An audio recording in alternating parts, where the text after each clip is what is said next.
So this new Texas Chainsaw Massacre movie is actually happening, huh?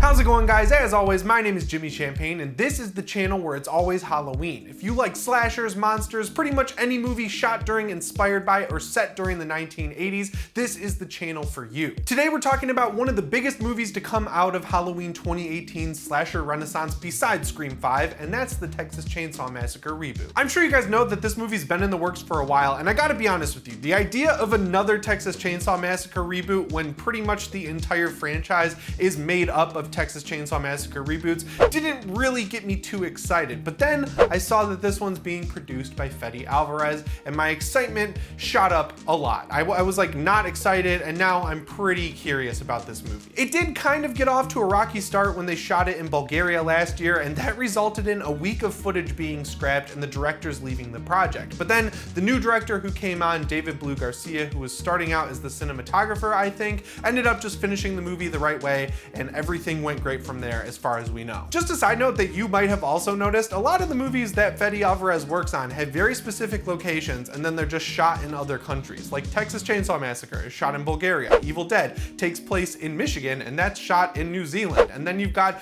Don't Breathe, takes place also in Detroit, Michigan. And while parts of it are shot in Detroit, most of it I think was shot in Hungary. It's just totally bizarre that that keeps happening, you know? Anyway, since the movie wrapped production, a lot of the details surrounding it have started to come out officially and through leaks. And I gotta be honest, again, I feel like most, if not all of it, is good, which is surprising when it comes to Texas Chainsaw Massacre. Starting out with the easy stuff, thanks to the MPA, we know that this movie's official title is probably going to just be Texas Chainsaw Massacre, and it did get an R rating for strong, bloody horror, violence, and gore, and language. So that's pretty good. That's what I want to see with the Texas Chainsaw Massacre movie. I know there might have been some PG-13 versions of it in the series. Maybe you guys can fact check me on that one, but that's not the type of movie that I want to see be PG-13. There's always these arguments in the horror world about how horror doesn't always have to be rated R, but in my opinion, Texas Chainsaw Massacre always has to be rated R, straight up. I'm not gonna read off the entire cast list for you because that would get pretty boring pretty quick, but there's one name in particular that really stood out to me that basically reveals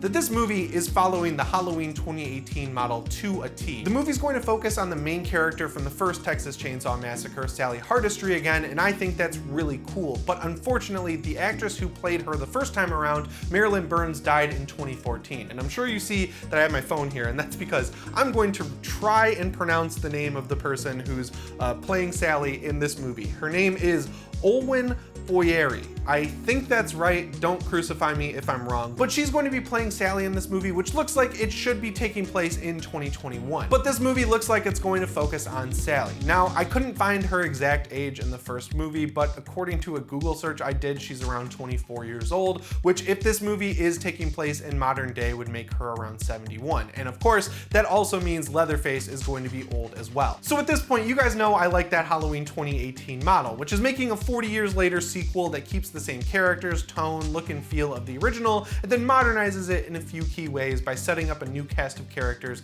to take it into the future as a franchise. And I think that style could work for the Texas Chainsaw Massacre franchise really well. The one thing that is worrying me though is how they're going to get Sally back to Leatherface, because the fact that she's older makes it really easy to compare her to Laurie Strode. The fact that Leatherface is older makes it easy to compare him to Michael Myers. So like, if they're just gonna have it be like she was watching over the town and then she realized Leatherface was alive and she had an opportunity to come back and kill him, that's not gonna work for me too well, I don't think, because it's not original. It was just done in Halloween 2018. It was done in Terminator Dark Fate. They're doing a similar thing, it looks like, in Scream 5. I just don't need every single slasher movie that comes back in 2020, 2021 to be that format, right? They can come up with their own original ideas beyond the original Final Girl is back, and this time she's here to kill Leatherface, or kill Michael Myers, or kill Ghostface. You know what I mean? And you guys are gonna laugh at me for this one because I'm like the biggest defender of getting rid of Halloween 2, but with Texas Chainsaw Massacre, I don't understand why all of these reboots and remakes always get rid of Texas Chainsaw Massacre 2.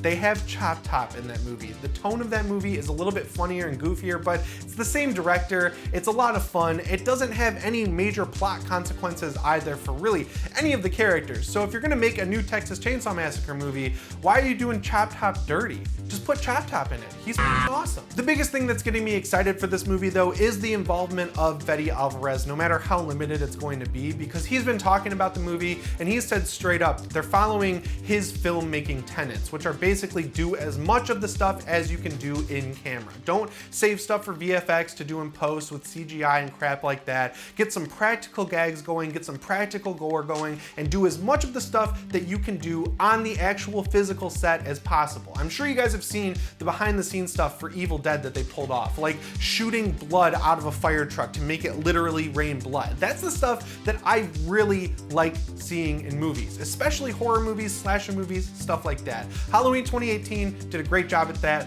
A lot of practical effects, a lot of practical gore in that movie, and I'm glad that Fede Alvarez being involved with Texas Chainsaw Massacre means that we're probably going to see a lot of that same stuff here in Texas Chainsaw Massacre. But at the end of the day, I like when movies stick to practical effects, because even though you can tell sometimes that it is a prosthetic being put on someone, it looks more real than CGI does no matter what. If you notice CGI, it always looks worse than practical effects to me. And that's just how I think. So it sucks that a lot of slasher movies lately have made in-camera practical effects like a selling point. That should never be the case with a horror movie, especially when the budgets are so low and CGI is so expensive. I know a lot of directors love to come in and say that, yeah, we know how to do CGI right and no one will ever notice, but I go back to my reviews all the time, and the one thing I always knock is dated CGI effects. So this is just a long way to say that it's good that Texas Chainsaw Massacre is doing everything it can practically. The other thing I'm really curious about with it is whether it's gonna be more like the original movie or more like the 2003 remake, because that one went really heavy on the grit and the gore and the bloody effects and stuff like that, and then the original has no blood or gore at all. It relies entirely on atmosphere. And the only thing we have from this movie as of now is a poster that looks like it's hand painted and rusted and really old, so that instantly evokes the look and feel of the original movie. But I feel like since this is a 2021 sequel to the Texas Chainsaw Massacre, you gotta color it up a little bit with some good gore and chainsaw kills and hammer kills and stuff like that.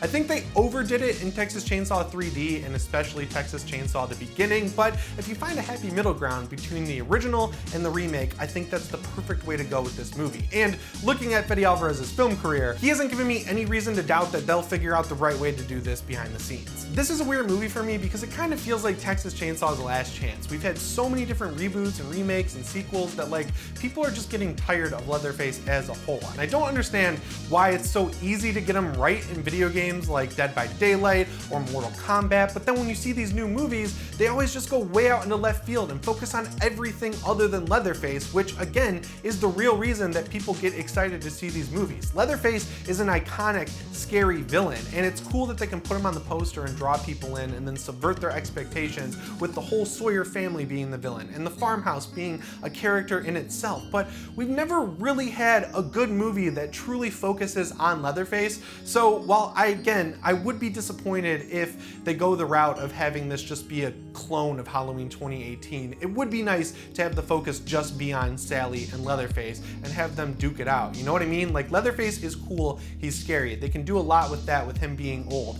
You could have a ton of new masks that he's made over the decades, and just I can visualize some really cool fights happening in this movie. Obviously, it would also be great to have Fede Alvarez directing in addition to producing, but I don't know, I feel like just the fact that he's happy to put his name on this is a good sign. And really, when you look at the Texas Chainsaw Massacre franchise, it has nowhere to go but up, and that's a good thing or a bad thing depending on how you look at it, and I'm gonna look at it as a good thing. I feel like the name of the game right now though is patience. They're obviously done with the movie because they got it MPA rated. I'm sure it'll probably come out around next summer, and then we can kind of see what it looks like then, because as we all know, trailers are not always the best indicator of whether or not a movie's going to be good. But that's all I have for you today on Texas Chainsaw Massacre. Now I'd love to hear from you down in the comments below. Let me know what you think of this movie. Are you excited for it, or have you just given Texas Chainsaw too many chances and you're over it? You're just gonna wait till it comes out and make your decision then.